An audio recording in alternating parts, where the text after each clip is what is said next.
What's up, guys? It's your boy Zowoki back out with another, of course, body cam footage. And we're going to be watching from Beyond Evil.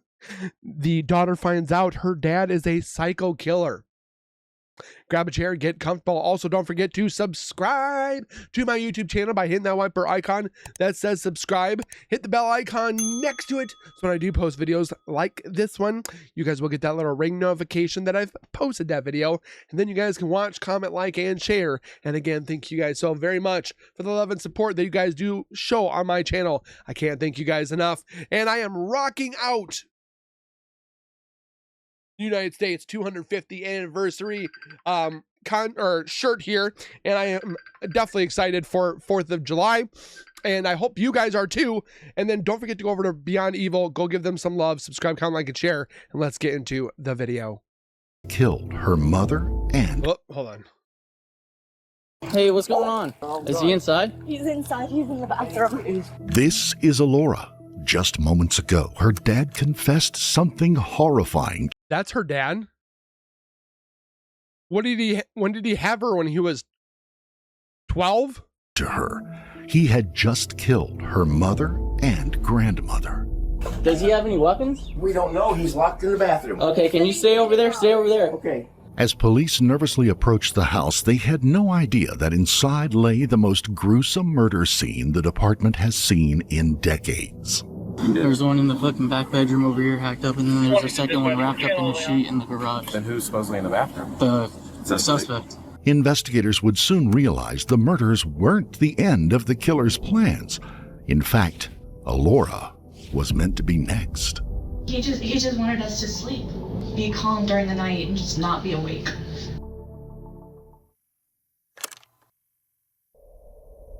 It all starts early Saturday morning when the Pinellas County Sheriff's Office Let me guess, he's probably schizo. I don't know. received a call from the daughter. The report is disturbing. Her dad has just locked himself into a bathroom and confessed to something truly terrifying. Cops were immediately dispatched, hoping to catch the suspect. How did she get out? She was in the house.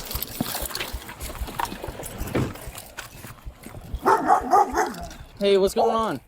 What's going on? I just got up, looked for everybody, and now Is he inside? He's inside. He's in the bathroom. And her mother. Where? Mother. One's in the garage and one's in the bathroom.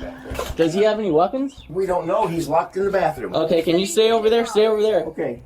Okay, stay over there. Go that I was way. trying to tell Well, you you don't where need to he be is. yelling at him. Accidentally walked. Okay, well, back up. Where is he at in here? Okay. Little brother might be Go in there as well. in that hallway, that first door on the right. Okay, are there any other firearms in here? Well, yeah, there are mine, but he doesn't have anything as far as I know. Is everything locked up?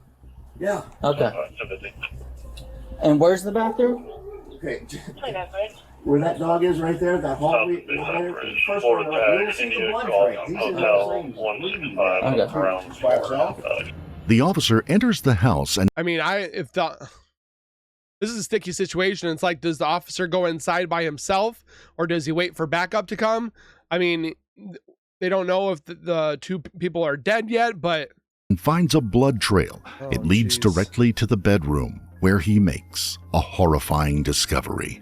Inside is the dismembered body of 34-year-old Christina Donzero.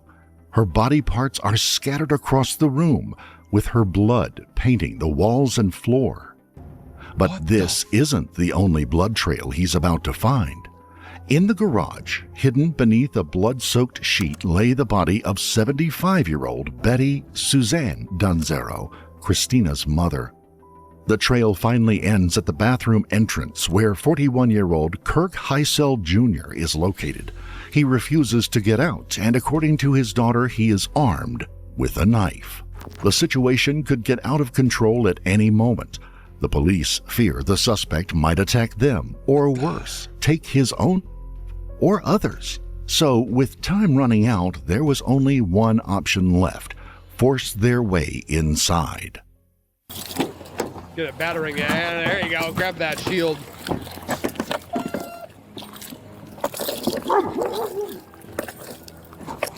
Break it out, Mike. Yeah, see if you can break it out. Hey, sorry, we're gonna make our way with the shield. See if where's the bathroom at? Is it gonna be to the left, like west side? Yeah, that's why I let him know. All right. Who's going first? No, go first. Go first. You want to go? You want me to go? This thing's weird. Oh, yeah, yours is bigger. Yep.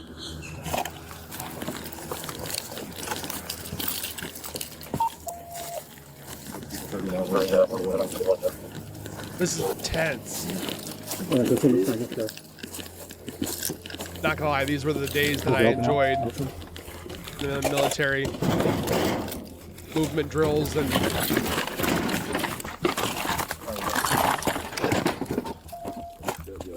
So it's going to be in here, right?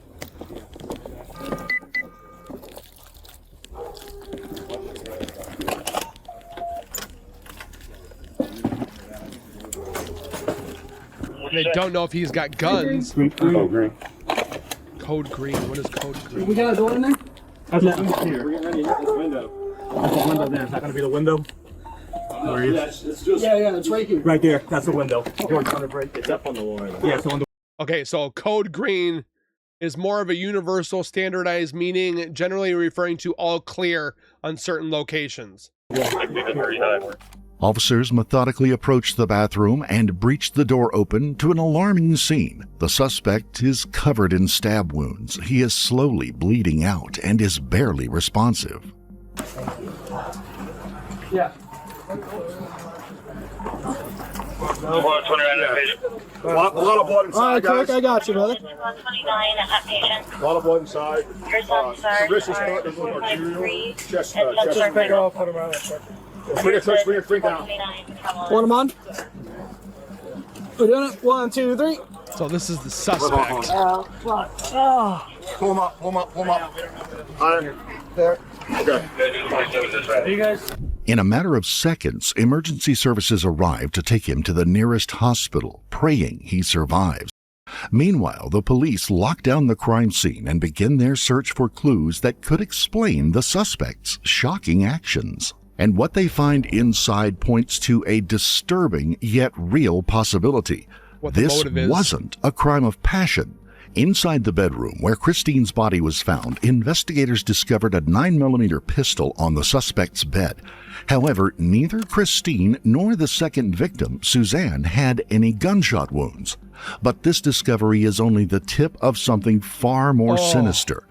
In the same room, officers would discover a bloody knife made for butchering cattle, garden clippers, and a half-empty bottle of melatonin gummies, the perfect supplement if you wanted someone to fall asleep faster. Plus, the suspect wasn't living alone.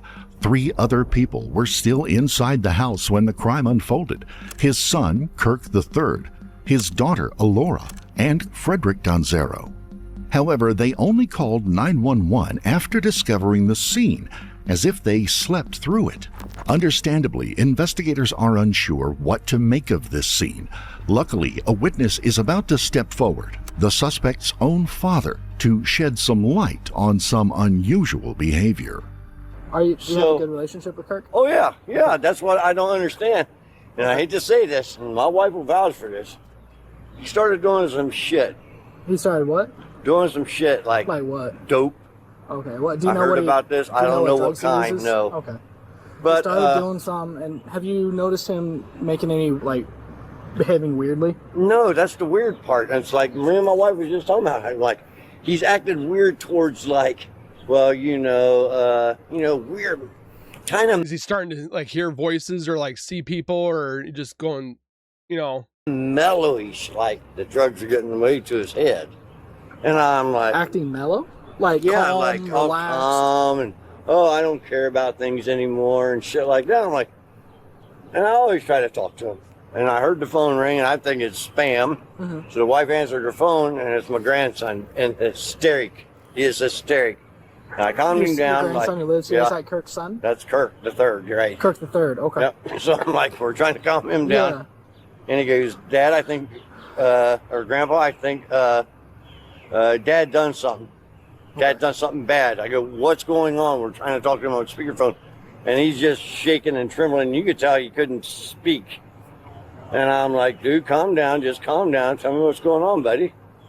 And he goes, I think Dad hurt Mom and Grandma. Luckily, his son Kirk survived. Minutes later, medical staff inform the detectives that the suspect is in stable condition. But before they question him, But he was probably in shock. detectives need to answer one critical question. What exactly happened inside that house? They begin with the people who knew him best, his own family. I'd like to know how they got out and not the other two. Kirk III, Alora, and Frederick were invited to the police station for questioning. Investigators are going to cross-examine their statements and see how well they match. They want to see if they had a hand in the murder or if they could have been his next victims. Detectives begin with the suspect's son, Kirk III. Almost immediately, he reveals a detail that could explain his father's increasingly disturbing behavior in the days leading up to the murders. So, last night, what do you remember happening yesterday? Anything noteworthy? I don't know. He was a little aggressive, but apart from that, it just seemed like a normal day. Your dad was a little aggressive? Yeah. What do you mean by how do you show that? Well, last few days he's been like really angry, I guess, and I guess him and my mom have been really quiet to each other. Last few days, I actually saw her drinking again for the first time in a little bit, so that was weird. Oh, really? Yeah. Yeah. But yeah, they've been kind of quiet recently. Not so much talking or interacting as they usually do. They seem pretty normal, apart from just being a little bit more like argumentative and like aggressive towards me and Laura. Especially about going to bed. I don't know why, but he's been really pushy the last 2 days. About you guys going to bed? Yeah, about going to bed. Like even giving us melatonin gummies, those little like gummies that knock your ass out. Sorry for my language. No, speak freely. Yeah, he's been really trying to give us those. He did yesterday. It didn't really work, so he tried giving us, or say yesterday, the day before. Sorry, 2 days ago. Okay. He tried giving us some 2 days ago. I mean, I'll take one here and there if I really can't fall asleep, but... We took them. They didn't really work, because I guess whatever it is that they do, they just don't work on me or Alora too well. And then last night he tried giving us 2 more before we ate. That was like 3 o'clock in the afternoon. We were like, why the heck would we take this now? So we were just like, no, we'll be fine, it's whatever. Didn't take them? No, we didn't take them. He wanted us to, he was really pushy about it, and got pretty damn pissed off that we didn't, but walked away after that, and then came back like it was, no big deal, whatever. Mm-hmm. The gummies Kirk mentions, the same found inside their house, are designed to increase melatonin, a hormone that makes a person feel sleepy. The question is, why would the father be so interested in making them fall asleep sooner? Plus, this wouldn't be the only demand their father would suddenly make. The next one would sound and turn out to be extremely concerning. Since we discovered that our lock on the door works, all of a sudden we just started locking the door, because he would just walk in, barge straight in like it was nobody else's business. Which he does all. Heck, I mean, it's my house, but I'll still knock on my kids' bedroom doors as respect. Before one, they could be changing, but you don't just barge in. All the time he's been doing that since we moved in. So we just got used to it, but we were just like, dude, just leave us alone for the love of God. So that it's 8 o'clock, he wants you guys in bed by 10 o'clock. Yes. Did he, at that point, were you guys in your room at the time he came in? Yes, we were in our room. We had already been in our room for like majority of the day, just, chilling, relaxing. Hanging out. And yeah, he just kept coming in, just asking us to go to bed every like 10, 15 minutes. He'd be like, 10 o'clock, I'll be back. And he's just up our ass about it. But yeah, like I said, we just eventually just locked the door, and he got really pissed off about that, like really mad. Last night this is? Yeah. What the?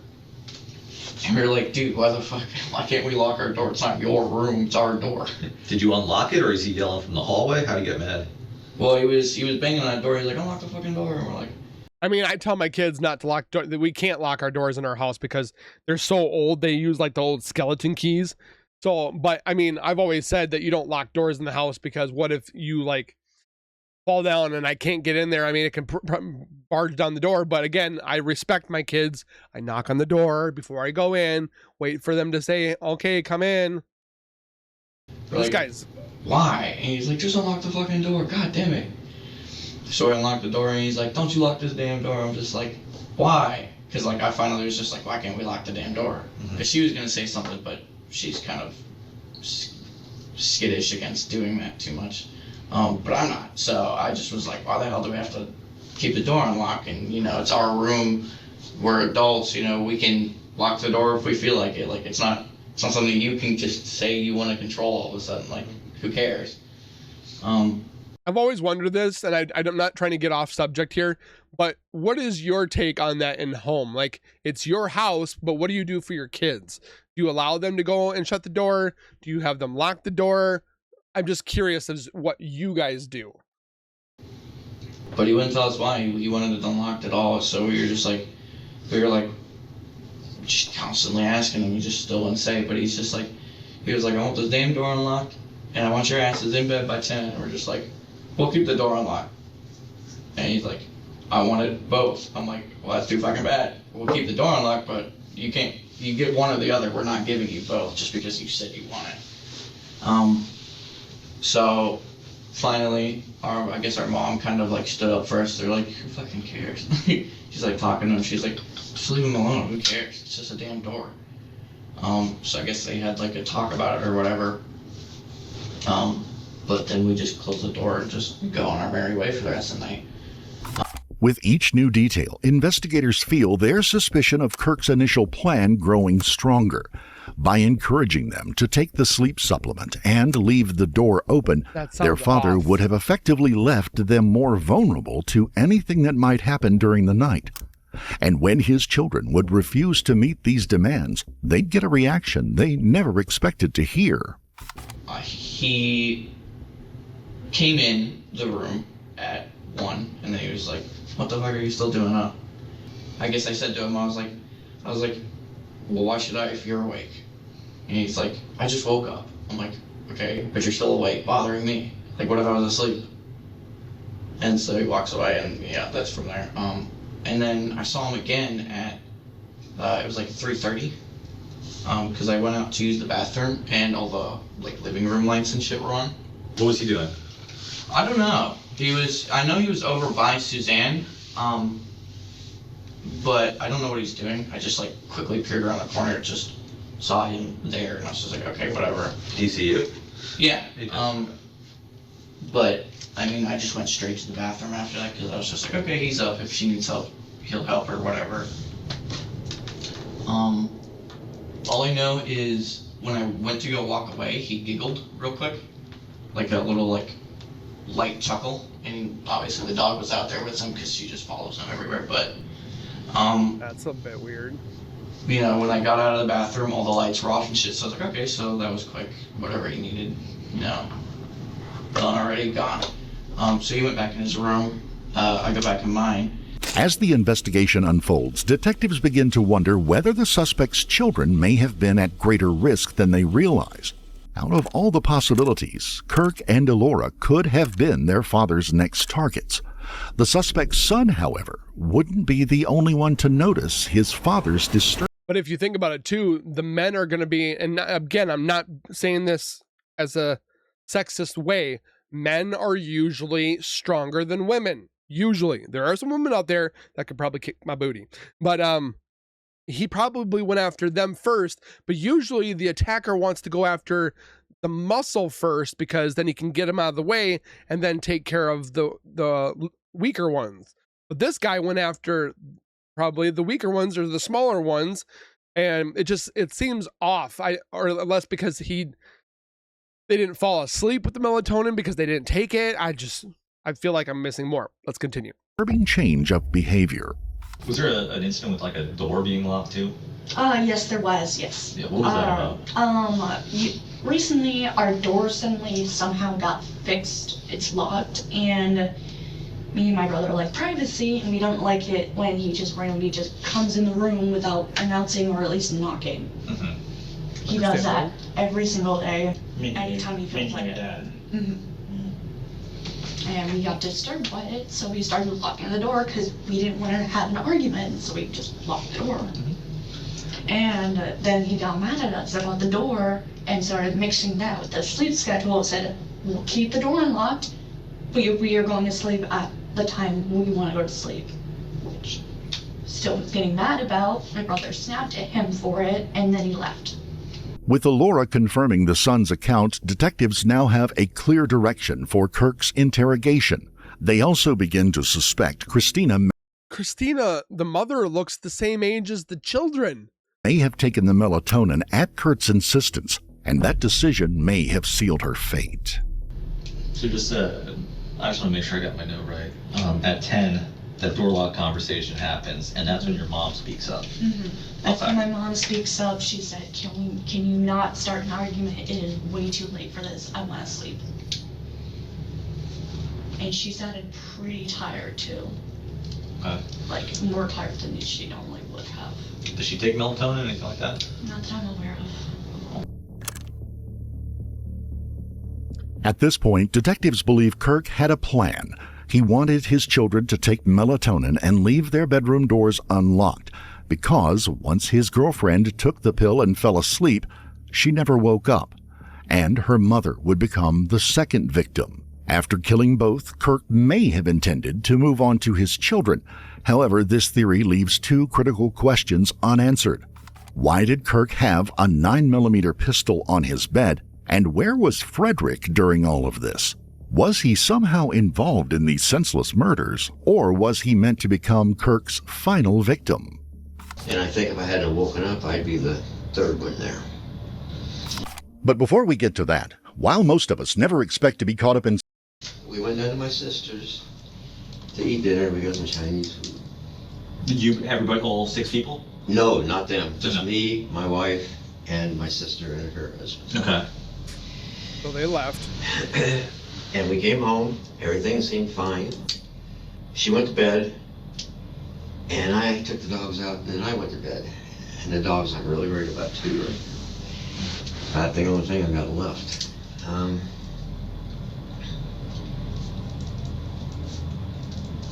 And I just thought of this a little while ago. And this is probably going to mean something. Yeah.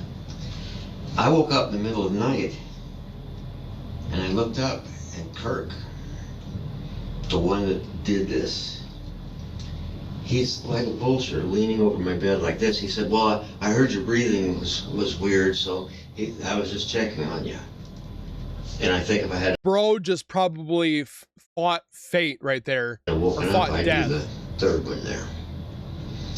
Because as soon as he saw me wake up, he left. Because he's always been afraid of me. Because I don't take a whole lot after my background and stuff. And so he left, and that was it. I stayed in bed. Yeah, when that was? I would say that was probably close to 3 o'clock in the morning, but don't hold me to that. I'm just a guess. To detectives, it appears that Frederick came within inches of losing his life. There is a chance that Kirk intended to kill him right at that moment, but was caught off guard when Frederick suddenly woke up. Yet, for reasons still unknown, Kirk left him unharmed. Frederick was lucky. Tragically, the same cannot be said for the 2 people closest to him.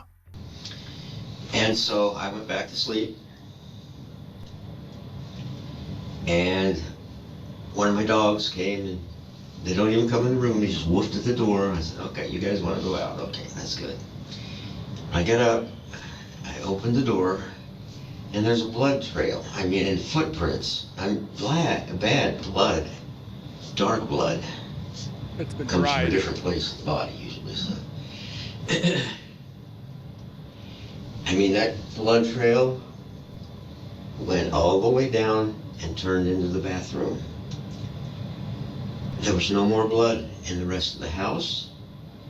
When I looked in his room, there was some in the room, but that was it. So I thought he had hurt it. Mm-hmm. So I banged on the door. He said, I killed both of them. He said that. I killed both of them, he said. And I said, and I was thinking he was just nuts or something at the time. So I said, where's Suzanne and Christy? Yeah. Christy's in the room. I said, I just looked in the room. There's Nobody in the room. I said, where's Suzanne? He said, in the garage.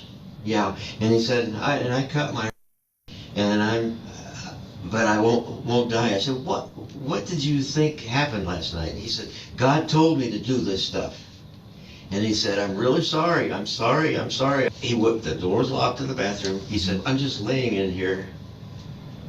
He said, I'm laying in my own pool of blood and I can't die. I can't die.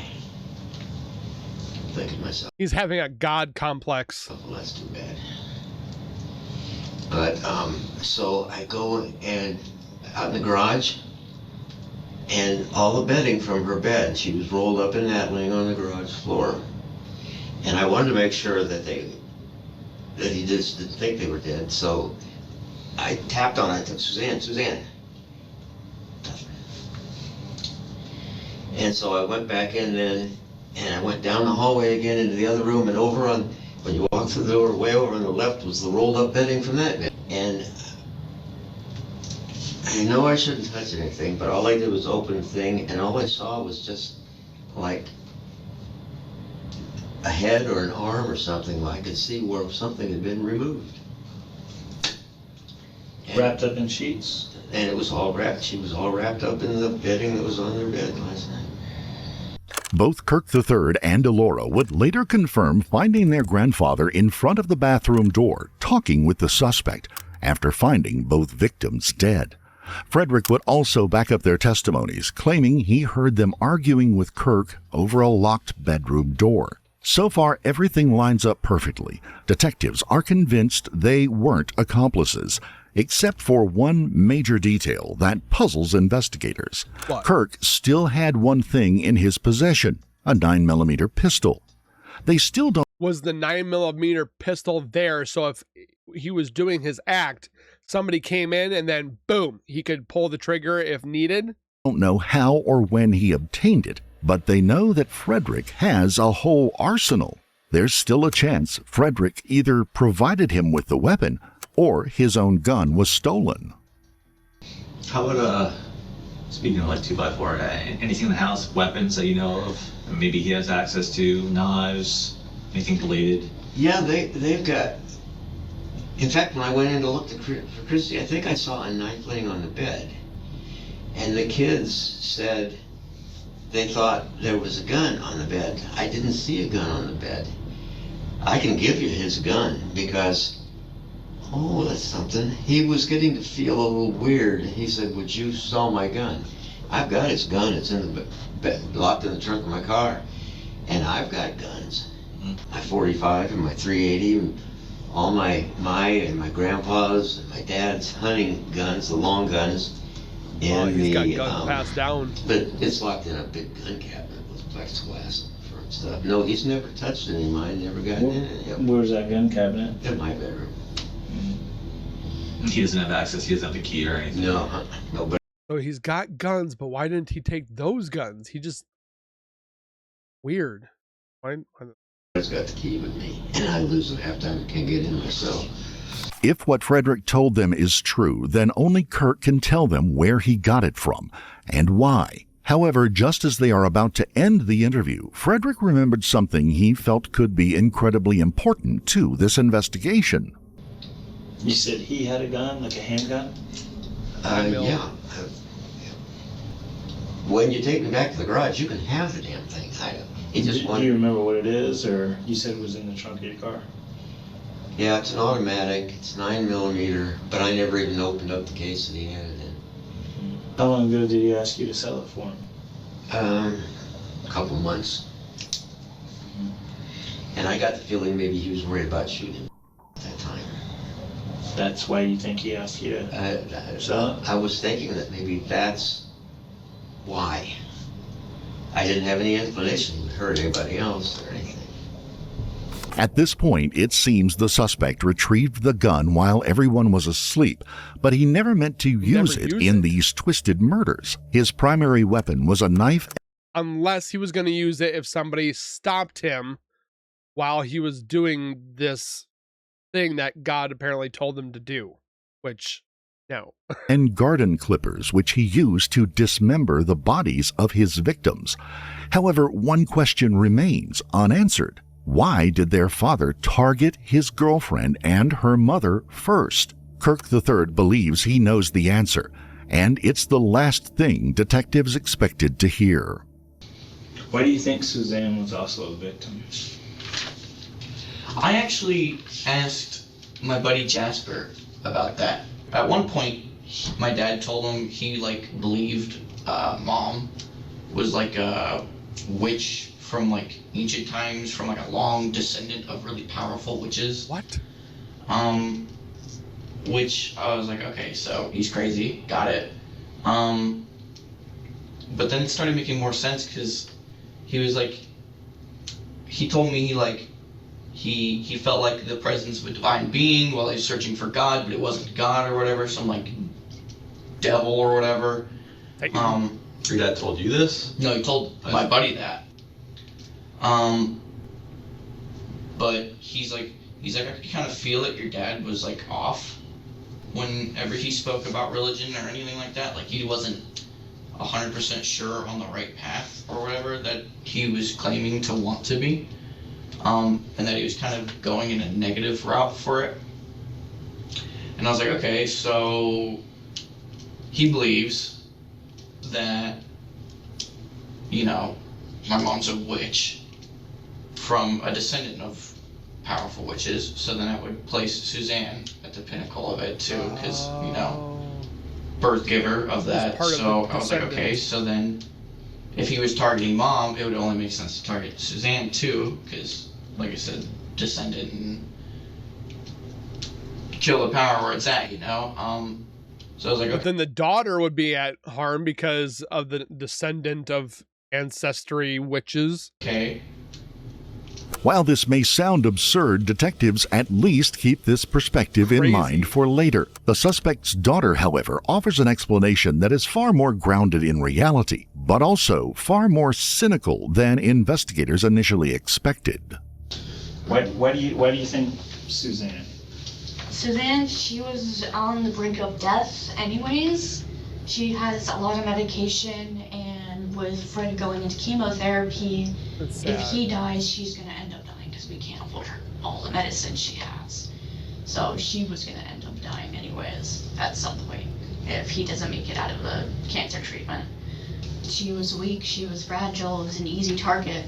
She couldn't do anything at all. Did he have any kind of problems with her? Was there ever... Other than bickering, no. In this case, the choice of victims becomes undeniably clear. While the primary victim, his girlfriend, was asleep after taking melatonin gummies, the second victim, her mother, suffering from cancer, was physically too weak to defend herself in the event of an attack, which is exactly what happened.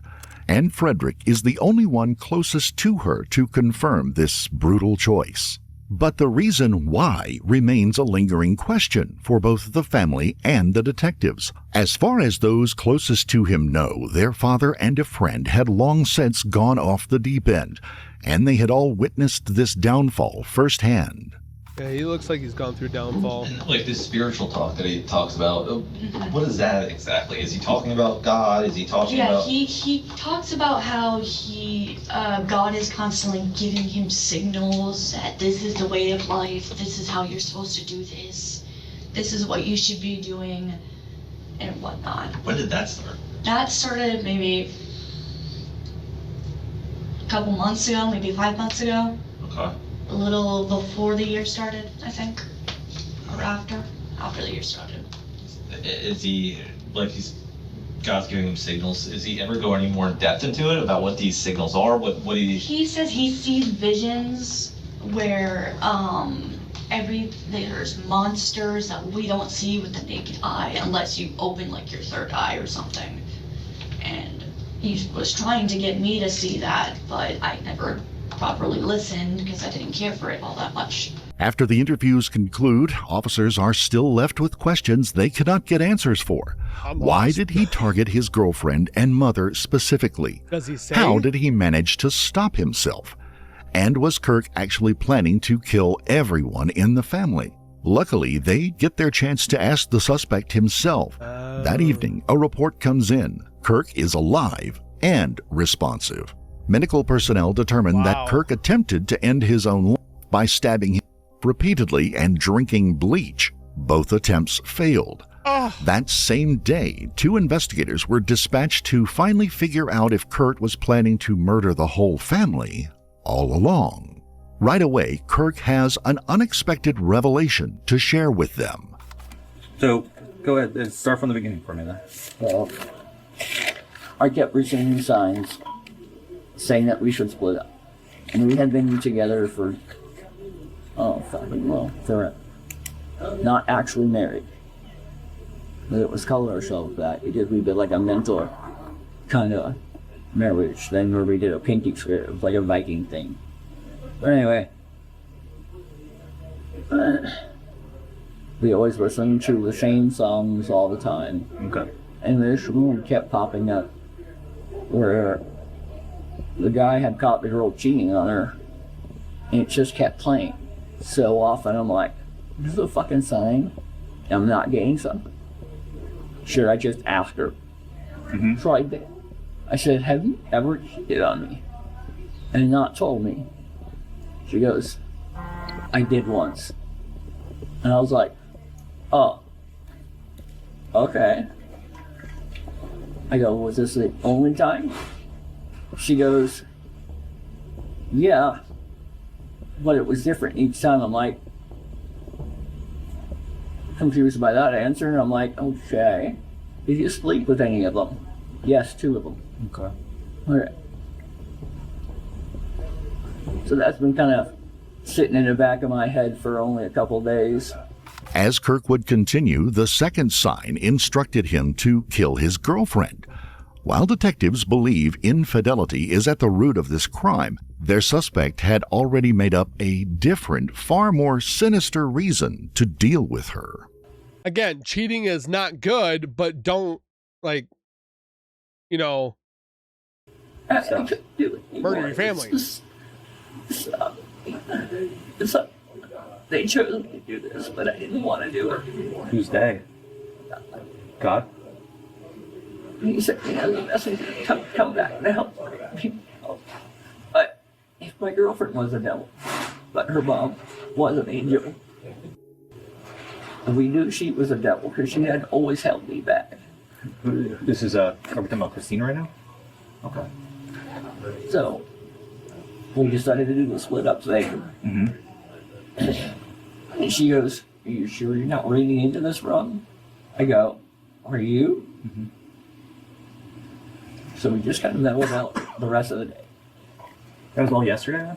Or a couple days? Maybe it was a couple days ago. Okay. Well, this happened over kind of like a 3-day period, the argument. Okay. So the second day, she comes home, and I hop in the truck real quick with her. And I said, are you sure there's nothing else going on? Because you seem very distant now, since yesterday. She goes, no, I've told you everything.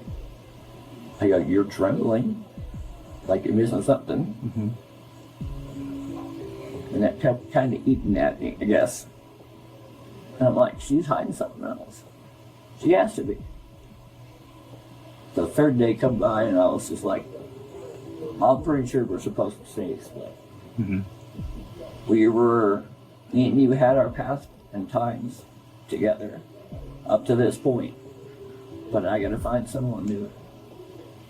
You know, we've had a lot of amazing times together, blah, blah, blah, but we gotta find someone new. And she goes, I knew yesterday, and you told me that we were up and done. I knew then. I knew damn well when I came home today, I wasn't gonna be happy. I'm like, I'm sorry.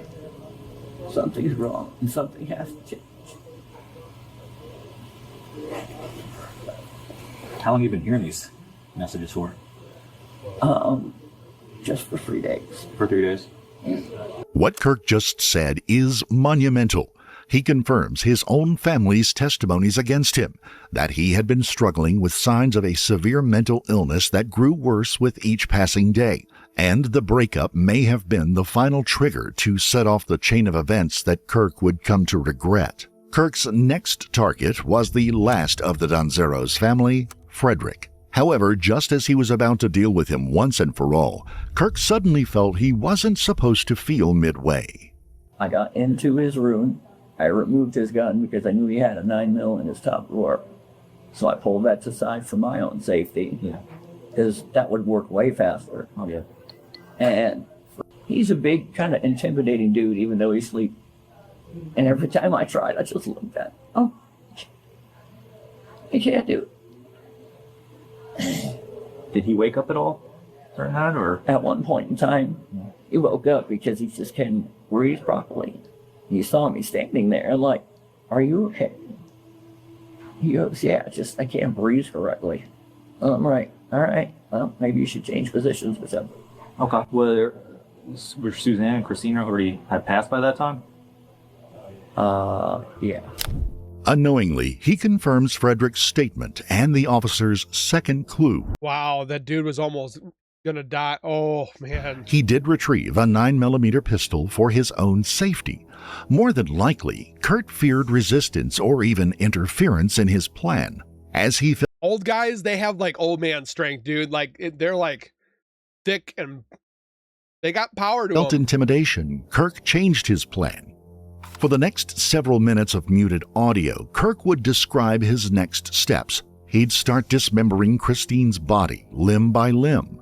The tools he used were a... That's why he cut her, up, is because her infidelity. Butchering knife he purchased from a garage sale, and garden clippers. And suddenly, he'd receive another sign telling him to do something that make the officers shiver. I'm like, that seems a bit excessive. I don't think I've gone that bad. And then they said, rip her heart out and eat it. I'm like, well, I definitely ain't doing that shit. Okay. Did you try to do that at all? Like, any cuts over there? What did you do to Christine? To try to get the heart to remove? Yeah. No, okay. He went against it and... This internet has been so bad lately. Left Christine's body in the bedroom. However, he Going on, man. He had no strength to dismember Suzanne, so he left her body in the garage and covered it with any bed sheets he could find. Now, the only ones left in Kirk's twisted plan were his own children. So, how about Kirk, your son, and your daughter? Did they stay up late typically? Like, what was going to be the... Were you wanting them to go to bed early for a reason, Kirk? Yeah, I did. With this admission, Kirk finally confirms what detectives had been suspecting all along. Kirk pressured them into eating melatonin gummies so they would fall asleep. Once he dealt with his first victims, he would finish them off and end his plan. Up to this point, Kirk has been repeatedly mentioning signs that God sent him. Those signs urged him to commit the murders, dismember the body, and even end. From the outside perspective, this sounds like a perfect plan to remove all responsibility for his actions. But officers are puzzled about those signs. How did they appear? What form would they take to push Kirk beyond his limits? And the suspect's explanation is as twisted as you would imagine. I went to work with her, and she worked in a smoke shop. I'm just sitting there in the lobby, waiting for people to come in. It's really, really slow. 2 different people came in. They were slightly different shirts. Both of them said liar and cheater, and both of them had decapitated teddy bear heads. Later on that day, as we were going home, sitting at a stoplight, same exact t-shirt pops up from a different person. What people would consider a regular, coincidental event Kurt saw as a sign that kicked off his brutal rampage and a plan that almost ended his entire family because of 2 t-shirts that had no direct relation to the situation. With that, the interview wraps up and Kirk is left to recover. Shortly after, he would be booked into the Pinellas County Jail. As of he going away for life. July 2026, he is charged with 2 counts of first-degree murder and is awaiting trial. Because first-degree murder is a capital felony in Florida, a conviction could carry a sentence of either life in prison without parole or the state's harshest punishment, the death penalty. We would like to extend our sincere condolences to the friends and loved ones of the Donzero family for their loss. Again, if you're hearing something, you're seeing something, you need to get help. And I'm not saying this for like being mean or judging you or anything like that. Some people need help. You need to go see a doctor. You need to go to the police and say, there's something wrong with me. This is what I feel like I'm going to do. Don't carry out the act. Because if God's not sending you a sign to kill your family, that's never going to happen.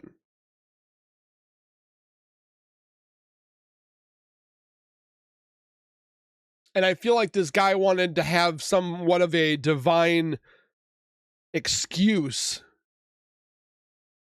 to be able to say, this is why I got rid of my family. It all came down to infidelity. She cheated on him. No, it's not right, but it's not right for him to murder her or the mother, even though she's still dying. Let her die peacefully on her time. She didn't have to go the way that she did. I mean, again, I've heard cancer can be very, very painful. I couldn't imagine what people have gone through when it comes to cancer and going through treatment and chemo and all that stuff. I couldn't imagine. But again, if you need help, there's no downside of asking for help.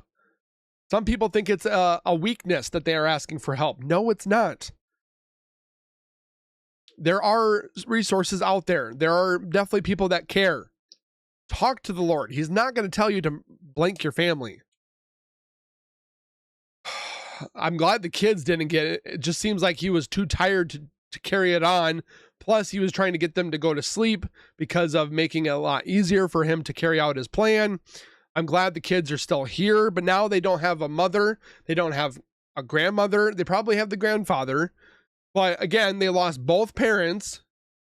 They're going to have to go through treatment now because they're scarred. I mean, the kid alone was having a problem when he called his grandfather. Comment your guys' thoughts down below on this case. Again, my condolences as well to those that have been lost. I hope you guys watching. I thank you guys for watching and spending the time with me. Don't forget to hit the bell icon and subscribe. It's free to do. It's easy to do. And we will see you guys in the next one. God bless and take care and keep nerding on. And we'll see you guys in the next one. Peace.